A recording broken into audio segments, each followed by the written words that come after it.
La Formule 1 est actuellement dans une grande phase de transition avec 9 pilotes qui ont changé d'équipe entre 2020 et 2021 et c'est sans surprise qu'on ne s'attende pas à une refonte de la grille en 2022, mais il demeure toujours quelques places à prendre et je vous propose de faire un petit tour sur la situation de chaque pilote et équipe. Mais avant de commencer, on va déjà remercier le sponsor du jour. Voilà, c'est fait, donc on y va.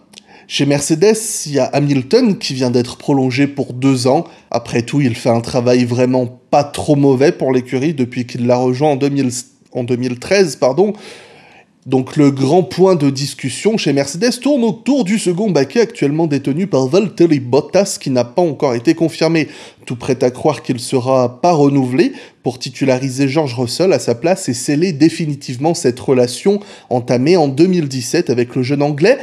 Je pense sincèrement que la décision est prise depuis bien longtemps et qu'on attendait juste que son contrat de chez Williams arrive à son terme à la fin de cette année 2021 pour ne rien précipiter.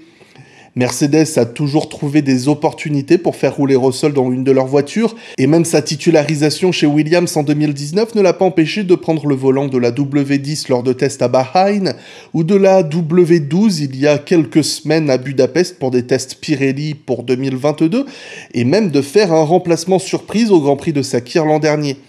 Je suis convaincu que je ne serais pas le seul surpris si Russell ne rejoignait pas Mercedes l'an prochain, parce que s'ils ne le recrutaient pas après tout l'investissement qu'ils ont mis dans Russell, Mercedes devrait sincèrement changer sa dénomination de constructeur automobile en œuvre de charité pour champion de Formule 2. Je ne vais pas faire ici un cas de Russell, mais si certains d'entre vous sont inquiets de ne pas le voir au niveau en 2022, rassurez-vous en regardant les cas de Leclerc chez Ferrari, Norris chez McLaren ou Verstappen chez Red Bull. Peut-être que les débuts étaient pas forcément exceptionnels, mais ils étaient assez solides pour réussir à fonder des bases solides pour grandir avec l'équipe pour les années à venir. Et à 32 ans, je ne suis pas certain que Bottas corresponde à l'idée du futur dont Mercedes puisse rêver. Chez Red Bull, on sait depuis un moment que Verstappen est sous contrat jusqu'en 2154, tandis que le baquet de Pérez dépendrait donc de la volonté de Red Bull, s'il voulait renouveler son option pour 2022, et je serais sincèrement surpris que le Mexicain soit évincé après seulement une saison, surtout lorsqu'on sait que Checo est riche d'expérience, il a un talent certain qui pourrait l'aider à redémarrer sur de meilleures bases en 2022, en partant sur un pied d'égalité face à Verstappen. Cette année, Pérez a fait autant de vrais que de faux sceptiques, mais ses étincelles de brillance démontrent à mon sens que réinitialiser ce retard qu'il a sur Verstappen en 2022 pourra lui être bénéfique, en démarrant cette fois-ci sur une monoplace qu'il comprendrait dès le début et pas qu'il essaierait de comprendre en cours de route comme c'est le cas cette année. Mais on parlera peut-être plus en profondeur de Pérez un autre jour. Chez McLaren, Ricciardo a été annoncé pour plusieurs années lorsqu'il l'a rejoint en début de saison, et malgré ces quelques difficultés, on imagine mal l'équipe le mettre à la porte, surtout à l'aube de la saison 2022, qui, comme pour Pérez, va tout réinitialiser, et Norris, quant à lui, a été prolongé pour plusieurs saisons il y a quelques mois, donc aucune surprise chez McLaren. De même chez Aston Martin, Vettel serait certainement sur un contrat d'au moins 2 saisons, comptant celle en cours. Difficile d'imaginer Aston Martin ne pas chercher à le verrouiller après tout le mal qu'ils se sont donné pour le recruter. Donc on pense clairement que Vettel est là pour plusieurs années. Et du côté de Lance Stroll, il n'a pas encore été confirmé, mais qui peut imaginer le fils du patron s'en aller ? Surtout que malgré un dernier Grand Prix très raccourci, il est loin de ne pas faire honneur à son contrat à l'heure actuelle, donc chez Aston Martin, ça ne devrait pas bouger. Chez Alpine, Alonso était revenu avec la claire intention de voir la Formule 1 de 2022, et on savait qu'il était contractualisé pour au moins 2 saisons, et Ocon a été prolongé jusqu'en 2024. Chez Ferrari, ça va pas bouger non plus, Carlos Sainz est arrivé avec un contrat d'au moins 2 saisons, et Leclerc a déjà été prolongé jusqu'en 2073. Pour ce qui est d'AlphaTauri, ils n'ont rien officialisé, mais on sait que l'âme de Pierre Gasly est encore sous contrat pour 1 an avec le diable, et Yuki Tsunoda est en pleine année de découverte, donc rien ne devrait changer, malgré des Vips ou Lawson très prometteurs pour leur début en Formule 2, et il y a aussi Jehan Daruvala, mais bon, lui, il s'approche plus du cas de Sergio Sette Camara, et pour ceux qui ne savent pas qui est Sette Camara, dites-vous que ce sera Jehan Daruvala dans 2 ans. Chez Haas, on a misé sur Schumacher et Mazepin en 2021 avec la claire ambition de préparer ces rookies pour 2022 et avec les clauses de sponsors qu'ils apportent, ils seront là l'année prochaine. Il nous reste donc 2 équipes à aborder et ce sont vraiment les plus énigmatiques avec 4 places à pourvoir chez Alfa Romeo et Williams. Vous allez m'entendre partir du principe que ces équipes seront globalement dans le ventre mou du peloton suite à la nouvelle réglementation de 2022. Et vous pourriez me reprocher de ne pas imaginer un scénario à la Brawn Grand Prix où une équipe soi-disant sortie de nulle part a gagné le titre en 2009. Mais cette analogie est tellement bancale que je vais l'éviter et on s'occupera de la faire tomber définitivement un autre jour. Donc, on peut imaginer que Alfa Romeo et Williams seront dans le ventre mou du peloton l'année prochaine. Et si un pilote voulait miser sur le fait qu'ils soient un top team l'an prochain, on va pas empêcher les enfants de croire au Père Noël. C'est tout ce que je vais dire. Donc depuis 2019, l'équipe Sauber est sous la coupe du groupe Ferrari, sous le nom Alfa Romeo. Cela a permis et motivé le retour de l'ex-futur retraité Kimi Raikkonen avec un accord pour que Ferrari ait la main mise sur un de ses baquets. Et c'est là qu'Antonio Giovinazzi, junior de l'Académie Ferrari, a pu faire ses débuts en 2019.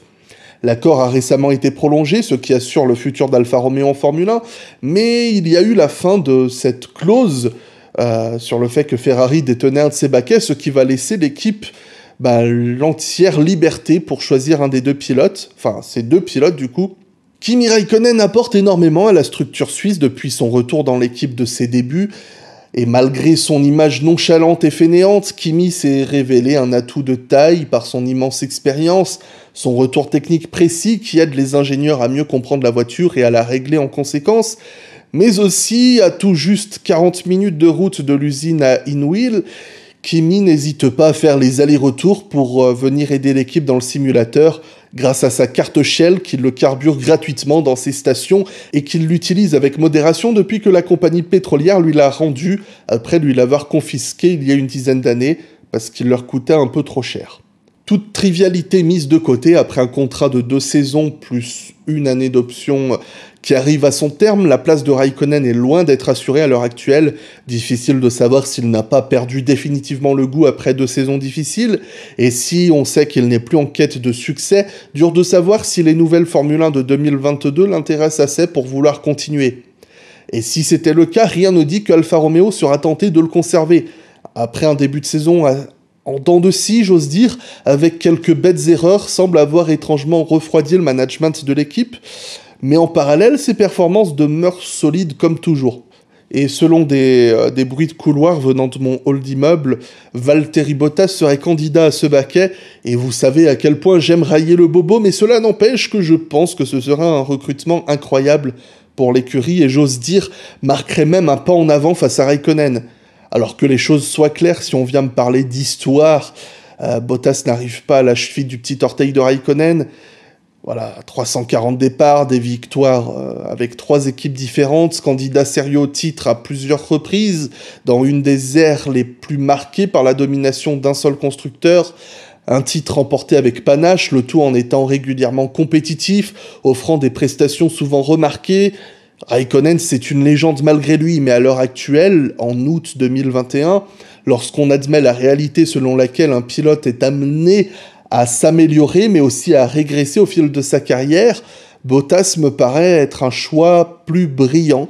Il manque peut-être du côté incisif de Raikkonen, mais il est diablement rapide, expérimenté, et surtout il serait déterminé à revenir vers le succès, et ne pourrait que pousser l'équipe vers l'avant. La question pourrait demeurer de savoir si, échouant à conserver sa place chez Mercedes, Bobo serait prêt à retomber dans le ventre mou du peloton sans avoir la certitude de remonter un jour sur un podium et peut-être même juste de retourner dans les points tout court. Et si le manque de Finlandais se faisait sentir chez Alfa Romeo, un pilote d'expérience serait le bienvenu. On peut penser aux délaissés de la Formule 1 comme Grosjean et Magnussen, mais je crois pas à un retour de Grosjean en Formule 1 qui semble s'amuser comme un petit gamin aux États-Unis. Kevin Magnussen serait éventuellement un choix intéressant. Il a prouvé qu'il était capable de réaliser des miracles sur un tour. Il s'est révélé être un solide combattant en piste. Mais à l'heure actuelle, il n'est pas trop dans les discussions et j'ai l'impression qu'il a déjà son programme de son côté. On parlait un temps de Hülkenberg l'an dernier, on sait que Fred Vasseur le porte haut dans son estime. Et à l'heure actuelle, le Hulk est loin d'avoir tourné la page de la Formule 1, continuant de traîner dans le placard de Aston Martin et scrutant n'importe quel baquet disponible. Donc déjà, ça nous fait 4 postulants assez sérieux pour un baquet, ce qui est plutôt pas trop mal. Et pour le second, je pense que malgré la fin de l'accord avec la Ferrari Academy, Giovinazzi pourrait gagner sa place en interne. Après 2 saisons et demie, je dois malgré tout me rendre à l'évidence, il est très loin des promesses affichées à ses débuts en monoplace, mais il demeure un pilote rapide qui pourrait servir de référence à l'équipe et à un potentiel nouvel équipier. Mais dans sa 28e année en ce monde, j'ai du mal à considérer Giovinazzi comme un talent du futur et son manque d'efficacité en course pourrait se retourner contre lui. Tout aussi sympathique qu'il est, Giovinazzi n'a plus rien d'un junior et à moins de partir en GT, il n'a plus rien à faire chez Ferrari parce que lorsqu'il a fallu remplacer Vettel, c'est Sainz qui a été recruté, pas Giovinazzi, et à l'heure actuelle, les yeux sont tournés vers Schumacher et d'autres juniors Ferrari pour l'avenir de la Scuderia, donc l'avenir de Giovinazzi me semble pas sentir très bon. Et si Alfa Romeo vous laisse essayer un autre jeune futur talent, je connais un certain Callum Ilott qui ronge son frein dans le simulateur. Certes, Ferrari ne pourrait plus forcer son recrutement, mais il demeure un jeune talent qui connaît bien l'équipe et qui a déjà beaucoup roulé en Formule 1 grâce à Ferrari, mais aussi à Alfa Romeo. Deuxième du championnat de Formule 2 l'an dernier, Ilott s'est révélé rapide, solide en course et à avoir les mêmes tendances autodestructrices que Giovinazzi en course. Et au final, il perdrait peut-être même pas tant que ça au change. Ouais, je suis un salopard, ouais. On reste dans le giron Ferrari, Robert Schwartzman demeure aussi un pilote à surveiller et il pourrait être intéressant pour l'équipe, surtout qu'il arriverait encore chaud d'une saison de F2 et pas à moitié rouillé comme Ilott qui attend son retour sur le banc à rien foutre. On n'est qu'au milieu de la saison de Formule 2 et à l'heure actuelle, Robert Schwartzman est très loin de ce qu'on attendait de lui, à savoir de dominer le championnat, mais il reste malgré tout un candidat très net au titre. Donc on verra dans les 4 prochaines courses de Formule 2 où il en sera.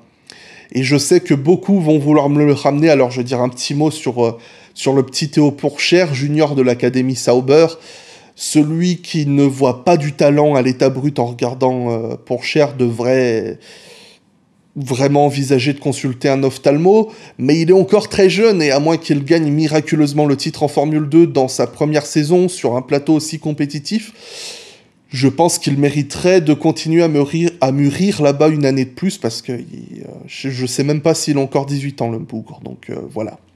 Je pourrais aussi mentionner qu'il peut être révélateur de relever les premiers tours de roue en Formule 1 dans une Alfa Romeo de Mahavir Raghunathan, mais ça ne le serait pas, donc on va s'en arrêter là pour Alfa Romeo.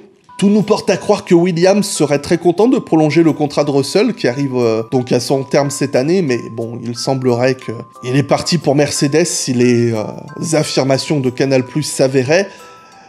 On sait qu'une bonne partie des sponsors sur le capot de Williams sont là grâce à Nicolas Latifi, mais le rachat de l'équipe l'an dernier par Dorilton Capital pourrait remettre en question l'importance de cet investissement, mais en ramenant une miraculeuse 7ème place au Grand Prix de Hongrie, le Canadien pourrait bien avoir sauvé sa tête, sauf si l'équipe veut prendre en compte l'intégralité de ses résultats qui sont loin d'être flatteurs.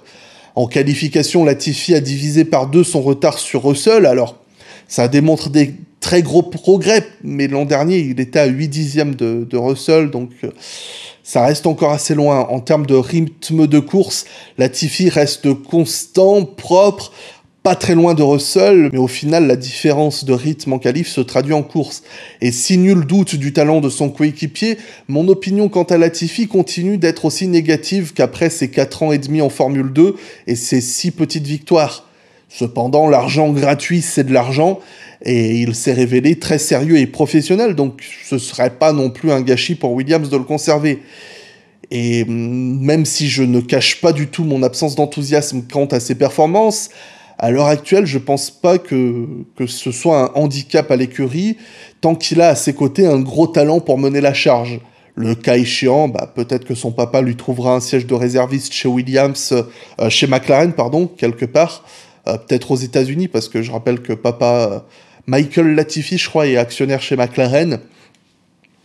Et voilà, même si pour moi Latifi n'a pas le niveau de la Formule 1, ça pourrait être un pilote aussi solide qu'un Ericsson ou je sais pas qui dans d'autres disciplines. Donc si Russell s'en va, Williams devra impérativement trouver un nouveau pilote capable de mener la barque. Et le cas de Valtteri Bottas vient se présenter à nouveau. Je pense pas avoir grand-chose de plus à dire sur lui. Ce serait le même cas que pour Alfa Romeo, à la différence, à mon sens, que Williams serait plus apte à devenir une grande force que Alfa Romeo et que l'équipe est en train de se restructurer. Elle gagne en stabilité, ce qui est un plus, mais qui demeure aussi malgré tout très incertain. Quoi qu'il en soit, si Valtteri cherche un baquet pour 2022, je suis certain que ces deux équipes se battront pour l'avoir. Côté revenant, Kevin Magnussen ne semble pas du tout faire partie des plans de l'équipe, mais encore une fois, Nico Hülkenberg revient en tête de liste, et âgé de 34 ans, on peut se dire qu'il commence à se faire un petit peu tard pour le Hulk, mais ces dernières saisons et lors de ses 3 piges pour Racing Point en 2020, il a prouvé qu'il était toujours un pilote diablement rapide, et avec l'arrivée des Formule 1 de 2022, qui serait plus propice au pilotage agressif et moins sensible aux dirty air, il pourrait même retrouver des Formule 1 plus proches de ce qu'il avait fait étinceler jadis. Parce que la F1 à l'économie, ça a jamais été le fort de Hülkenberg. Mais bon, quoi que l'on pense de ses compétences, il pourrait être un allié relativement solide pour l'écurie, et ça reste une personnalité qu'il est difficile de ne pas apprécier, donc qu'il mérite sa place ou non, on sera tous contents de le revoir. Daniel Kvyat, c'est un nom qui serait dans la shortlist de l'écurie aussi, avec 110 départs pour Toro Rosso, Alpha Tauri et Red Bull. Le pilote russe est riche d'une saison dans le garage Ferrari en 2018, et son retour en Formule 1 en 2019 a vite prouvé qu'une saison sans compétition ne l'avait pas refroidi, donc son année 2021 en pilote de développement pour Alpine ne serait pas inquiétante s'il devait faire son retour en course.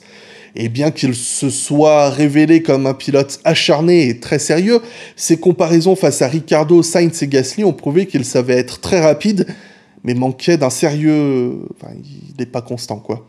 Ce serait pas un mauvais recrutement pour l'écurie selon moi, mais dans l'intérêt de Williams, dans un monde idéal, je préférerais le savoir face à un Bottas ou un Russell plutôt que face à un Latifi, pour l'intérêt de l'équipe. Et côté de potentiels rookies, Williams a des jeunes juniors en Formule 2, Jack Aitken et Roy Nissany, et le meilleur du lot, Dan Ticktum, a été viré du programme il y a quelques semaines parce que c'est un con. Alors la vérité, c'est qu'il ne se serait pas entendu avec Williams pour trouver un contrat de titulaire en F1 pour 2022, mais ça n'enlève rien à mon propos initial. Nissany continue de rouler occasionnellement les vendredis pour Williams, mais voilà, il n'a ni super licence et ni talent, ce qui pourrait rendre ce recrutement assez difficile, voire impossible. Et en faisant ses débuts en remplaçant Russell à Sakir, Aitken a prouvé qu'il avait le rythme en donnant rapidement du fil à retordre à Latifi. Mais après quelques années à suivre son parcours en catégorie inférieure, j'ai beau penser qu'il est un peu plus prometteur que Latifi, la différence est tellement minime et ses sources de revenus tellement faibles en comparaison que le Canadien aurait autant de garder son baquet du point de vue de Williams, parce que Latifi est déjà fort d'un petit peu d'expérience et il a prouvé que c'était... qu'il finissait les courses, quoi. Une piste envisagée serait celle purement spéculative lâchée par Toto Wolff, et vu que je sais que voilà, il y en a plein qui voudront l'aborder, on va le faire. Lorsque Toto déplorait le fait que son line-up en Formule I, Nick DeVries et Stoff Van Dorn, mériterait une place en Formule 1, et avec les liens officiellement resserrés entre Williams et Mercedes pour l'an prochain, on peut imaginer qu'il va se passer un truc. Alors sincèrement, j'ai du mal à voir autre chose qu'un pilote tout juste moyen en Nick DeVries. Alors attention, le Hollandais a un palmarès très flatteur, mais bien loin du standard de la Formule 1 pour moi. Il a suivi le parcours de Leclerc en GP3 et Formule 2 et a prouvé qu'il n'était pas dans la même ligue. Loin de Russell en 2018 et tout juste au niveau de Norris et Albon, qui faisaient leur début dans la catégorie. En 2019, il gagne le titre de Formule 2 dans un plateau hybride composé de gamins de Formule 3 comme Zhao Ailot ou Schumacher et de vieux rejetons de Formule 2 comme des Latifi ou Giotto. Donc je suis désolé pour les fans du premier champion du monde néerlandais, mais voilà, il a gagné son titre de Formule 2 dans l'année la plus honteuse de la catégorie, donc j'ai du mal à le voir beaucoup plus prometteur qu'un Latifi. C'est un pilote qui semble rapide, mais qui semble mettre aussi un peu trop de temps à démarrer. Et je sais pas si Williams voudra d'un rookie de 26 ans. Et puis bon, il a gagné un titre en Formule I, mais quand on regarde les standards de la FIA, la Formule I, c'est en dessous de la F2 et de la F3, donc voilà. Et après 2 saisons en Formule 1, Stoffel Vandoorne semble en revanche avoir été injustement traîné dans la boue par McLaren qui l'a rejeté comme une vieille chaussette. Il semble avoir une histoire promise en Formule 1 qui n'a jamais pu démarrer correctement à cause du contexte, mais aussi âgé de 29 ans, avec seulement 2 ans d'expérience en 2017 et 2018, j'ai peur que ces 4 ans de vide pourraient avoir une conséquence assez néfaste. Et on a un petit peu, plus ou moins mentionné Guan Yu Zhao, junior de l'Académie Alpine, qui est dans sa 3e saison en Formule 2, qui fait enfin une saison au niveau qu'on pouvait l'attendre. En vrai, si ça venait à se faire, parce que les choses soient claires, si Zhao gagne le titre en Formule 2, il fait rien l'an prochain, parce que Alpine, ils sont pleins, et promouvoir leurs juniors, c'est pas leur fort. Donc ça pourrait être un recrutement intéressant pour Williams, un pilote encore à peu près jeune, premier pilote chinois de l'histoire, on sait que ça va rapporter un gros marché derrière, ça pourrait être intéressant éventuellement, mais Zhao, j'y ai cru un moment, mais c'était il y a un moment. En résumé, si j'ose croire au regrettable départ de Russell chez Williams, tout prêt à croire qu'il s'arrachera un pilote expérimenté du calibre d'un Bottas, le cas échéant d'un Hülkenberg ou même Kvyat, et si les liens de Mercedes venaient à peser dans la balance, je pourrais éventuellement croire à un retour de Vandoorne, mais uniquement si les 3-4 propositions précédentes se cassent la gueule. Et on va dire un petit mot sur le sponsor du jour, Formule Blabla. Merde, c'est où ? Formule Blabla est une chaîne exclusivement réservée à la Formule 1. Si toi aussi tu veux suivre l'actualité de la Formule 1, avoir des avis pas intéressants et des chroniques historiques aussi profondes que... Je peux pas dire... Ouais, je vais pas le dire. Eh bien, clique sur le bouton s'abonner de la chaîne Formule Blabla et laisse un pouce bleu pour dire que t'as bien aimé. Sinon, merci d'avoir écouté. Qu'est-ce que c'est de la merde ces trucs. Désolé de devoir faire des OP comme ça. J'en suis pas fier, mais faut ce qu'il faut. Merci de ton écoute, bisous Snapchat, à bientôt.